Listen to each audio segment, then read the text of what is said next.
ईसा classes Alwar online education में आपका स्वागत है। अपने समय का सदुपयोग करें। 12वीं आरबीएसई बोर्ड हिंदी विषय की संपूर्ण तैयारी अब घर बैठे करें। नमस्कार बच्चों, आज का हमारा टॉपिक है क्रिया। देखिए, क्रिया को समझने के लिए हम लोग सबसे पहले ये देखते हैं कि जो क्रिया है क्या, यानी कि विकारी शब्दों का वह रूप जिनसे किसी कार्य का करना या होना पाया जाए उसे हम क्रिया कहते हैं। यानी कि मैंने आपको ये समझाया था कि प्रयोग के आधार पर शब्द दो प्रकार के होते हैं, एक विकारी शब्द होते हैं और एक अविकारी शब्द होते हैं। विकारी शब्द जिनमें कारक, लिंग, वचन और काल के अनुसार परिवर्तन नहीं होता है, वो तो विकारी शब्द। और ऐसे शब्द जिनमें कारक, काल, लिंग और वचन के अनुसार परिवर्तन हो जाता है उनको हम कहते हैं अविकारी शब्द। विकारी शब्द 4 प्रकार के होते हैं और अविकारी शब्द भी 4 प्रकार के होते हैं। विकारी शब्द 4 प्रकार के कौन कौन से होते हैं? एक तो संज्ञा होता है, सर्वनाम होता है, विशेषण होता है और क्रिया होता है। तो इससे पहले वाले वीडियो के अंदर मैंने आपको संज्ञा, सर्वनाम, विशेषण तीनों चीज़ पढ़ा चुका हूँ। आज हम लोग पढ़ रहे हैं क्रिया। तो विकारी शब्दों का ये चौथा प्रकार है क्रिया। विकारी शब्दों का वह रूप जिनसे किसी कार्य का करना या होना पाया जाए उसे हम क्रिया कहते हैं। और क्रिया का जो मूल रूप होता है उसको हम धातु कहते हैं। ध्यान से समझिएगा बच्चों कि जो क्रिया का मूल रूप होता है उसे हम धातु कहते हैं। यानी कि क्रिया का जो निर्माण होता है वो किससे होता है? धातु से होता है। अब जैसे ये खाना, पीना, दौड़ना ये क्रिया है, लेकिन इनका निर्माण किन धातुओं से हुआ है? यानी कि पीना का तो पी और खाना का खा और दौड़ना का दौड़, धातु से इनका निर्माण हुआ है। जितनी भी धातुएं होती हैं उनके अंत में अगर ना लगा देते हैं, जितनी भी धातुएं होती हैं उनके अंत में ना लगा करके और क्रिया का निर्माण किया जाता है। पी से पीना, खा से खाना, दौड़ से दौड़ना, चल से चलना, जा से जाना, ठीक है ना, रह से रहना। जितनी भी क्रियाएं होती हैं उनका मूल रूप जो कहलाता है वो क्या कहलाता है? धातु। तो आप लोगों को ये चीज़ समझ में आ गई होगी कि विकारी शब्दों का वह रूप जिनसे किसी कार्य का करना या होना पाया जाए उसे हम क्रिया कहते हैं। क्रिया के मूल रूप को धातु कहते हैं। क्रिया का जो निर्माण होता है वो धातु से होता है। और जैसे खाना, पीना, लिखना, हंसना, देखना, दौड़ना ये आदि क्रिया हैं। और इन क्रियाओं का निर्माण क्रम से खा, पी, लिख, हंस, देख, दौड़ आदि धातुओं से हुआ है। तो ये मैं आपको समझा चुका हूँ कि जो क्रिया का निर्माण होता है वो किससे होता है? धातुओं से होता है। चलिए अब देखते हैं क्रिया का वर्गीकरण। यानी कि जो क्रिया का वर्गीकरण है वो 2 आधारों पर किया गया है। क्रिया का जो वर्गीकरण है वो मुख्य रूप से 2 आधारों पर किया जा सकता है, एक कर्म के आधार पर और दूसरा है रचना या प्रयोग के आधार पर। कर्म के आधार पर क्रिया के 2 भेद होते हैं, अकर्मक और सकर्मक। उसके बाद हम लोग पढ़ेंगे अकर्मक क्रिया किसको कहते हैं। तो चलिए इसको ध्यान से समझते हैं कि देखो, कर्म के आधार पर क्रिया के 2 भेद हैं, अकर्मक क्रिया और सकर्मक क्रिया। अकर्मक क्रिया जिस क्रिया के साथ कर्म प्रयुक्त ना हो तथा क्रिया का सीधा प्रभाव कर्ता पर पड़े तो उसे हम अकर्मक क्रिया कहते हैं। अर्थात कहने का मतलब है क्रिया से केवल कार्य का करना या होना ही ज्ञात हो रहा हो तो उसे हम अकर्मक क्रिया कहते हैं। यानी कि उसके अंदर कोई कर्म नहीं मिलेगा। जैसे बालक रोता है तो इसमें बालक के सिर्फ रोने की बात की स्थिति की पता चल रही कि बालक रो रहा है, तो क्रिया हो रही है या क्रिया कर रहा है उसी का बोध होता है, तो उसे हम कहते हैं अकर्मक क्रिया। बालक दौड़ता है तो केवल दौड़ने की क्रिया का बोध हो रहा है। तो ऐसा वाक्य जिसमें कोई कर्म ना हो और क्रिया का सीधा प्रभाव केवल कर्ता पर पड़ता हो तो उसको हम अकर्मक क्रिया कहते हैं। इसके बाद में हम देखते हैं कि जो अकर्मक क्रिया है उसके कितने भेद होते हैं। अकर्मक क्रिया के 3 भेद होते हैं। ये ध्यान रखना बच्चों कि अकर्मक क्रिया के सामान्य तौर पर आपको जो भी बुक वगैरह मिलती है उसके अंदर ये सब चीज़ें देखने को नहीं मिलती है, लेकिन इस चीज़ को स्पष्ट रूप से है कि अकर्मक क्रिया के 3 भेद होते हैं। पूर्ण अकर्मक, स्थिति या अवस्थाबोधक क्रिया, पूर्ण अकर्मक, गतिबोधक क्रिया और एक अपूर्ण अकर्मक। यानी कि क्रिया जो होती है अकर्मक क्रिया उसके कितने भेद होते हैं? 3 भेद होते हैं, स्थिति या अवस्थाबोधक, गतिबोधक, तो इनके आगे, दोनों के आगे क्या लगाना है? पूर्ण, और तीसरे नंबर पे अपूर्ण अकर्मक क्रिया। चलिए इनको एक एक करके हम लोग पढ़ते हैं। सबसे पहले पढ़ रहे हैं अपन पूर्ण अकर्मक या स्थिति या अवस्था बोधक क्रिया। अब देखो इसका नाम ही क्या है? स्थिति या अवस्था। आप ये ध्यान रखिए कि जो ये क्रिया है पूर्ण अकर्मक, इसका नाम क्या है? स्थिति अवस्था बोधक क्रिया। तो ऐसी क्रिया जो कर्ता के स्थिति या अवस्था का बोध करा रही हो, यानी कि वे क्रियाएं जिनके द्वारा कर्ता की स्थिति, अवस्था या दशा का बोध होता है उन्हें हम पूर्ण अकर्मक या स्थिति या अवस्था बोधक क्रिया कहते हैं। जैसे बालक रो रहा है, तो यहाँ पर जो कौन रो रहा है? बालक। बालक कौन है? कर्ता। तो कर्ता के रोने की स्थिति या अवस्था का बोध हो रहा है यहाँ पर। जैसे राधिका सो रही है, तो कौन सो रही है? राधिका। तो यहाँ पर जो राधिका है कर्ता है, उस कर्ता के सोने की स्थिति या दशा का बोध हो रहा है। तो कहने का मतलब है कि वे क्रियाएं जिनके द्वारा कर्ता की स्थिति या उसकी अवस्था या दशा का बोध होता है, उनको हम कहते हैं पूर्ण अकर्मक स्थिति या अवस्था बोधक क्रिया कहते हैं। समझ में आ गया होगा। चलिए आगे सेकंड नंबर पर हम देखते हैं पूर्ण गति बोधक क्रिया। अब देखो, गति का मतलब ही क्या होता है? गति, चलना, गतिशील होना। अब गति क्या होती है? चलना, दौड़ना, भागना, आना जाना, फिरना, तैरना, नाचना, उड़ना, इनमें सब में गति होती है। यानी कि ऐसी क्रियाएं जिनमें गतिशीलता होती हो, ऐसी क्रियाएं जिनमें क्या हो? गति होती हो, तो वो कहलाएंगी पूर्ण अकर्मक गति बोधक क्रिया। अब देखो, सामान्य कॉमन सेंस की बात है कि जब अकर्मक क्रिया पढ़ रहे हैं तो उसमें कर्म तो होगा नहीं, तो सभी तीनों भेदों के अंदर कर्म नहीं होगा। तीनों भेद में से कोई सा भी भेद हो, लेकिन उसमें कर्म नहीं होगा। पहली जो है स्थिति अवस्था का बोध कराएगी, तो रोने की स्थिति, हंसने की स्थिति, खाने की स्थिति, बैठने की स्थिति, दौड़ने की स्थिति, खेलने की स्थिति। लेकिन गति वाली में चलना, दौड़ना, भागना, घूमना, नाचना, तैरना, उड़ना, फिरना, ठीक है, इस तरह की जो गतिशील होगी। तो वे क्रियाएं जिनके को करते समय जो कर्ता होता है वो गतिशील रहता है, उनको हम पूर्ण अकर्मक गति बोधक क्रिया कहते हैं। जैसे बालक मैदान में दौड़ रहे हैं। अब कौन दौड़ रहे हैं यहाँ पर? बालक। बालक कौन है? कर्ता। तो कर्ता दौड़ रहा है, कर्ता स्वयं क्या कर रहे हैं? दौड़ रहे हैं। वह तालाब में तैरता है, तो कौन तैरता है? वह कौन है? कर्ता। कहने का मतलब है कि कर्ता की गतिशीलता, यानी कि कर्ता जो है वो स्वयं गतिशील रहता है, उसको अपन क्या कहते हैं? पूर्ण अकर्मक या गति बोधक क्रिया। चलिए तीसरे नंबर पर हम देखते हैं पूर्ण अकर्मक क्रिया। अब देखो, अपूर्ण अकर्मक का मतलब क्या होता है? अपूर्ण, यानी कि अपूर्ण है, वो पूर्ण नहीं हुई है, लेकिन उसकी पूर्णता के लिए किसी ना किसी पूरक शब्द या कर्ता से संबंध रखने वाले किसी शब्द की आवश्यकता पड़ती है, तो उसे हम अपूर्ण अकर्मक क्रिया कहते हैं। अब जैसे ये जो वाक्य है अपना, यहाँ मैं आपको समझा देता हूँ। देखिए, ये जो बालक वीर है, अब अगर मान लीजिए यहाँ ये जो वीर शब्द है इसको हटा दिया जाए, और अब मैं आपसे कहूँ कि बालक है, बालक है, तो बालक है, तो इसके अंदर वाक्य की पूर्णता नहीं हो रही।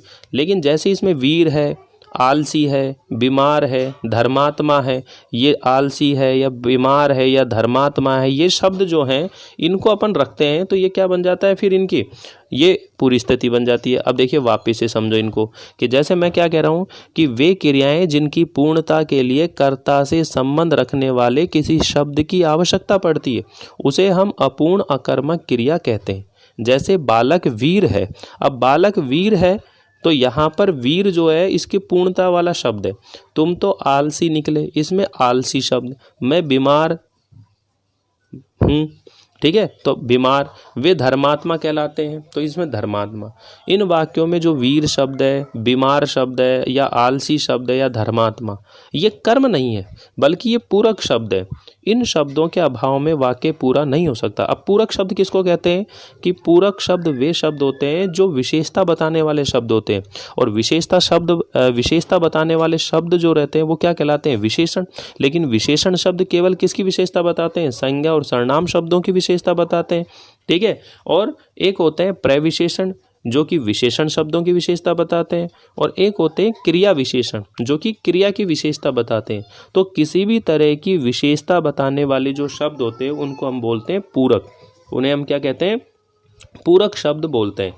तो यहाँ पर ये ध्यान रखना है कि कर्ता से संबंध रखने वाले किसी शब्द की आवश्यकता की पड़ती है, तो उसको हम क्या कहते हैं? अपूर्ण अकर्मक क्रिया। वापिस सुनो ध्यान से। वे क्रियाएं जिनकी पूर्णता के लिए कर्ता से संबंध रखने वाले किसी शब्द की आवश्यकता पड़ती है, उसे अपूर्ण अकर्मक क्रिया कहते हैं। जैसे बालक वीर है, ठीक है, तुम तो आलसी निकले, मैं बीमार हूँ, वे धर्मात्मा कहलाते हैं। इन वाक्यों में वीर, बीमार, आलसी, धर्मात्मा आदि शब्द कर्म नहीं है, बल्कि पूरक शब्द है, और इन शब्दों के अभाव में वाक्य पूरा नहीं हो पाता है, इसलिए ये अपूर्ण अकर्मक क्रिया कहलाती है। ठीक है, चलिए आगे देखते हैं हम। दूसरे नंबर के जो है वो है सकर्मक क्रिया। सकर्मक क्रिया किसको कहते हैं? देखिए यहाँ पर एक नोट है कि कुछ क्रियाएं हमेशा अकर्मक रहती हैं, जैसे रोना, हंसना, जीना, मरना, दौड़ना, तैरना, नाचना, चलना, जागना, डरना, घटना, बढ़ना, बैठना, उठना, लेटना, छूटना इत्यादि। ये कुछ ऐसी क्रियाएं हैं जो हमेशा अकर्मक रहेंगी। अगर इन क्रियाओं का प्रयोग किसी वाक्य में होता है तो आप उसको कहेंगे कि अकर्मक क्रिया है। चलिए अब पढ़ते हैं हम लोग सकर्मक क्रिया। सकर्मक क्रिया क्या है बच्चों?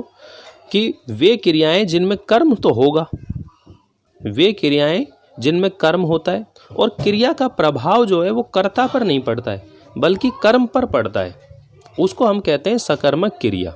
ध्यान सुन लो ना, वे क्रियाएं जिनका सीधा प्रभाव कर्ता पर ना पड़कर कर्म पर पड़ता है उन्हें हम सकर्मक क्रिया कहते हैं। और इस तरह की क्रिया में कर्म होना अवश्य होता है। जैसे बालक पुस्तक पढ़ता है, तो अब कौन पढ़ रहा है? बालक। तो बालक कौन है? कर्ता। लेकिन क्या पढ़ता है? क्या पढ़ता है? पुस्तक पढ़ता है। तो जो पुस्तक शब्द है वो क्या है? कर्म। ऐसे रवि दूध पीता है, तो कौन पी रहा है? रवि। तो ये कौन है? कर्ता। भाई क्या पीता है? दूध। तो दूध शब्द में क्या है? कर्म। तो कहने का मतलब है कि ऐसा वाक्य जिसमें कोई कर्म हो, क्रिया का प्रभाव कर्ता पर ना पड़े बल्कि कर्म पर पड़ता हो, उसे हम सकर्मक क्रिया कहते हैं। चलिए आगे देखते हैं सकर्मक क्रिया के भेद। जो सकर्मक क्रिया है उसके भी 3 भेद होते हैं। जैसे अकर्मक क्रिया के 3 भेद होते हैं, उसी तरह सकर्मक क्रिया के भी 3 भेद होते हैं। पूर्ण एक कर्मक सकर्मक क्रिया, पूर्ण द्विकर्मक सकर्मक क्रिया, अपूर्ण सकर्मक क्रिया। समझ रहे हो? एक तो एक कर्मक क्रिया, एक द्विकर्मक क्रिया और एक अपूर्ण सकर्मक क्रिया। तो एक कर्मक द्विकर्मक तो आप जानते ही हो। ये जो द्विकर्मक क्रिया है इसी को हम बहुकर्मक क्रिया भी बोलते हैं। एक कर्मक, द्विकर्मक और अपूर्ण सकर्मक। चलिए इनको एक एक करके हम जानते हैं। सबसे पहले पूर्ण एक कर्मक क्रिया। अब देखो एक कर्मक का मतलब ही क्या हुआ कि वाक्य के अंदर अगर क्रिया का एक कर्म है तो वो क्रिया क्या कहलाएगी? एक कर्मक। और वाक्य में क्रिया के 2 कर्म है तो वो क्या कहलाएगी? द्विकर्मक क्रिया। तो दोनों में मेन अंतर यही है कर्म का। कर्म की संख्या देखनी है। वाक्य के अंदर अगर क्रिया का एक कर्म है तो देखिए यहाँ जो हम देख रहे हैं कि ये जो वाक्य है, मोहन ने पुस्तक पढ़ी। अब मोहन ने पुस्तक पढ़ी, कौन पढ़ रहा है? मोहन। तो ये जो मोहन है ये तो कौन है? अपना कर्ता है। ये कौन है? कर्ता है। और पुस्तक क्या पढ़ी? पुस्तक। तो ये जो पुस्तक शब्द है ये क्या है? कर्म है। ये क्या चीज है? कर्म है। तो यहाँ पर कितने कर्म हैं? केवल एक कर्म है। ठीक है, इसलिए यहाँ पर ये जो क्रिया है वो क्या कहलाएगी? एक कर्मक क्रिया। भाई मनीषा ने कार खरीदी। अब क्या खरीदी? कार। ठीक है, एक उत्तर आ रहा है, एक कर्म आ रहा है। ठीक है, बच्चा फल तोड़ रहा है, तो क्या तोड़ रहा है? फल। तो ये भी कर्म है। तो जब किसी वाक्य के अंदर क्रिया का केवल एक ही कर्म होता है उसे हम क्या कहते हैं? एक कर्मक क्रिया या पूर्ण एक कर्मक क्रिया। ठीक है, चलिए अब दूसरे नंबर पर देखते हैं द्विकर्मक क्रिया या बहुकर्मक क्रिया। द्विकर्मक या बहुकर्मक क्रिया कहते हैं कि जब किसी वाक्य में क्रिया के एक से अधिक कर्म हो, यानी कि जिन क्रियाओं के वाक्य में एक से अधिक कर्म होते हैं उन्हें हम द्विकर्मक या बहुकर्मक क्रिया कहते हैं। अब देखो, शीला ने रवि को पुस्तक दी। शीला ने रवि को पुस्तक दी। ठीक है, अब कौन दे रहा है? शीला। ये कौन है? कर्ता। क्या दी? पुस्तक दी। तो ये क्या चीज है? कर्म है। पुस्तक क्या है? कर्म है। लेकिन किसको दी? रवि को। बच्चों ये वाक्य जो है आप लोगों को नोट नहीं करना है इसके अंदर। ठीक है, इसको काट दीजिए, इसको रहने दीजिए, क्योंकि जब देना क्रिया का प्रयोग किया जाता है और देना क्रिया के योग में जिसको दिया जाता है तो वहाँ पर कर्म कारक ना होकर संप्रदान कारक होता है। इसलिए ये जो क्रिया थी ये एक कर्मक क्रिया थी। ये जो सेंटेंस लिखा हुआ है ये एक कर्मक क्रिया का है। दूसरा देखो, पलक ने पूजा को पुस्तक पढ़ाई। अब कौन पढ़ा रहा है यहाँ पर? पलक। ये तो हुआ कर्ता। क्या पढ़ाई? पुस्तक पढ़ाई। ये एक कर्म है। ठीक है, किसको पढ़ा रही है? पूजा को। ये दूसरा कर्म है। तो इस वाक्य में क्रिया के कितने कर्म हैं? 2 कर्म हैं। ये जो पढ़ाई क्रिया है इसके वाक्य में 2 कर्म है, पूजा और पुस्तक। इसलिए ये क्रिया कैसी कहलाएगी? द्विकर्मक क्रिया कहलाएगी। ऐसे तीसरा वाक्य, अध्यापक छात्रों को व्याकरण पढ़ाता है। अब कौन पढ़ा रहा है? अध्यापक। ये तो हुआ कर्ता। क्या पढ़ा रहा है? व्याकरण। किसको पढ़ा रहा है? छात्रों को। तो छात्रों को और व्याकरण, ये दो जो शब्द हैं ये दो कर्म हो गए। तो जब वाक्य में क्रिया के एक से अधिक कर्म होते हैं उन्हें द्विकर्मक या बहुकर्मक क्रिया कहते हैं। समझ में आ गया होगा आप लोगों को। तो ये सब चीज़ ध्यान रखेगा। ये वाला सेंटेंस आपको लिखना नहीं है ऊपर वाला, ये 2 सेंटेंस लिखना है, इसको 1 नंबर कर लेना और इसको 2 नंबर कर लेना है। ठीक है, यहाँ पर आप ध्यान रखिएगा कि इसको 1 नंबर और इसको 2 नंबर, ये 2 सेंटेंस आपको लिखने हैं, ये वाला सेंटेंस आपको नहीं लिखना है। अब द्विकर्मक क्रियाओं में एक कर्म तो जो होता है वो मुख्य कर्म होता है, मुख्य कर्म या प्रधान कर्म होता है, और जो दूसरा कर्म होता है उसे गौण कर्म या अप्रधान कर्म होते हैं। अब देखिए, मुख्य कर्म और जो गौण कर्म होता है उसमें अंतर क्या होता है कि जो क्रिया के नज़दीक वाला जो कर्म होता है, यानी कि ये जैसे पुस्तक है, क्रिया के नज़दीक वाला जो कर्म होता है वो मुख्य कर्म होता है। क्रिया के साथ जैसे ही आपने क्या क्या प्रश्न करा तो उत्तर निकल के आया, वो मुख्य कर्म होता है, और ये सामान्य तौर पर कोई निर्जीव होता है। ठीक है, और इसी को हम क्या बोलते हैं? प्रधान कर्म बोलते हैं। लेकिन क्रिया से दूर ये जो पूजा शब्द दिखाई दे रहा है ये गौण कर्म है। ये कैसा कर्म है? गौण कर्म या अप्रधान। गौण का मतलब क्या रहता है कि जिसमें कर्म कारक नहीं है लेकिन फिर भी उसको कर्म कारक बनाया जाता है। तो इस तरह से यहाँ पर मुख्य कर्म और गौण कर्म, 2 कर्म इन द्विकर्मक क्रियाओं में आते हैं। चलिए, तीसरे नंबर पर हम देखते हैं अपूर्ण सकर्मक क्रिया। अब ये जो अपूर्ण सकर्मक क्रिया है इसका मतलब क्या होता है बच्चों? अपूर्ण सकर्मक का मतलब होता है कि वे क्रियाएं जिनमें कर्म के साथ साथ किसी पूरक शब्द की आवश्यकता बनी रहती है उन्हें हम अपूर्ण सकर्मक क्रिया कहते हैं। वे क्रियाएं जिनमें कर्म के साथ साथ किसी पूरक शब्द की आवश्यकता बनी रहती है उन्हें हम अपूर्ण सकर्मक क्रिया कहते हैं। जैसे, आपने मुझे प्रतिनिधि क्यों चुना?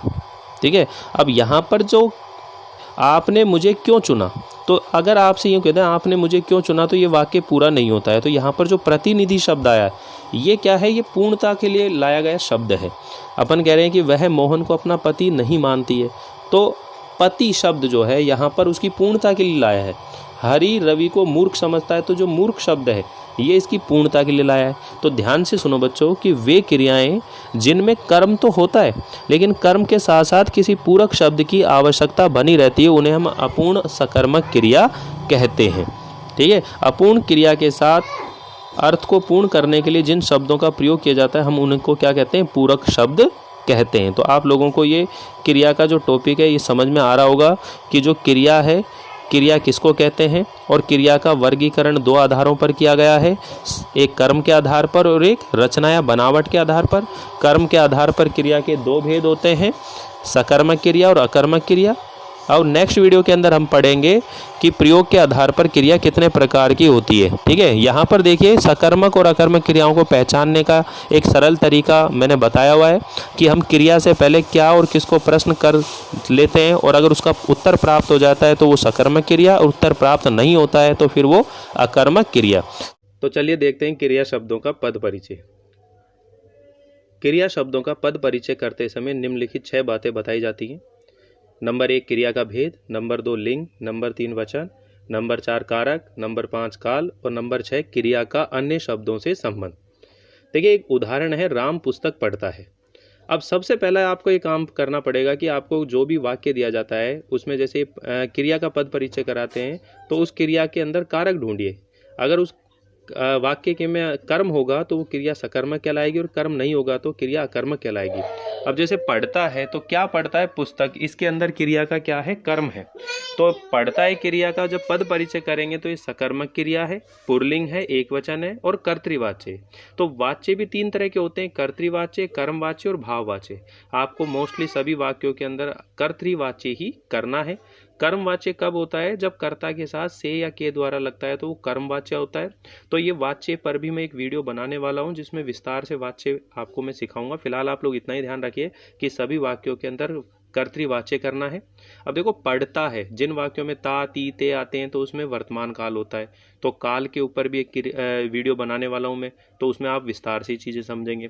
तो आप ये देखिए 6 चीज़ हो गई अपनी, कि एक तो क्रिया का भेद हो गया, सकर्मक क्रिया, एक पुल्लिंग वचन हो गया, एक वचन और कर्तृवाच्य, और नंबर 5 जो है वो हो गया वर्तमान कालिक क्रिया, और नंबर 6 क्रिया का अन्य शब्दों संबंध बताते हैं। जैसे पढ़ता है क्रिया का कर्ता तो राम है, तथा कर्म जो है पुस्तक है, इस तरह क्रिया शब्दों का पद परिचय करते हैं। तो अगर आप लोगों को इस वीडियो समझ में आ रहा है तो लाइक कीजिएगा, शेयर कीजिएगा और सब्सक्राइब करना ना भूलिएगा। धन्यवाद।